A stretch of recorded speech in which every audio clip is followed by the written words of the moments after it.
My friend, you have met a terrible, terrible demise.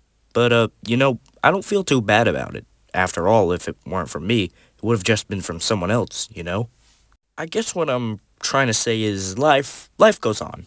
Well, for everyone else, life goes on. Not for you. You're dead. But that's neither here nor there. It reminds me of one summer day in the park. I was having just a delightful picnic with my good friend Orville. And I said to him, I said, Orville, I have a story. And he said to me, what's the significance of the story? And I said to him, Orville, not every story has to have significance. Sometimes a story's just a story. You try to read into every little thing and find meaning in what everything anyone says, you'll just drive yourself crazy. Had a friend do it once, wasn't pretty, we talked about it for years. And not only that, but you'll likely end up believing something you shouldn't believe, thinking something you shouldn't think, or assuming something you shouldn't assume? Sometimes, I said, a story is just a story. So just be quiet for 1 second of your life and eat your sandwich, okay? Of course, it was only then I realized I made sandwiches, and poor Orville was having such a difficulty eating it. Elephants have those clumsy hands. Actually, I suppose that's the problem. They don't have hands at all, do they? They're just feet. And I couldn't imagine someone asking me to eat a sandwich with my feet.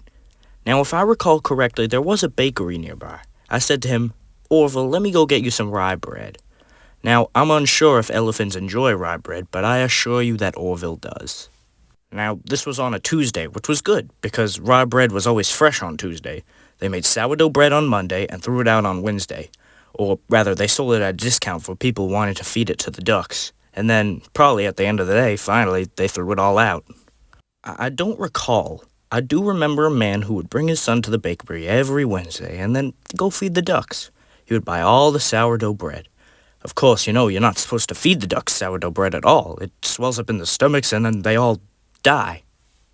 At least that's what I heard. I never saw any ducks die myself, but I did notice a substantial decrease in the duck population over the course of a few years. I just never thought to stop the man and tell him he was killing ducks by feeding them sourdough bread. And if you want my opinion on the matter, and I told Orville this as well, if you want to feed ducks or any bird of that kind for that matter, it's best to buy seed. I mean, when you think about it, breads of any sort don't occur in nature. They don't grow on trees or spring up from bushes. I don't think birds know what to do with bread. What was I saying? Oh, yes. So I bought Orville some rye bread. What a fine day it was.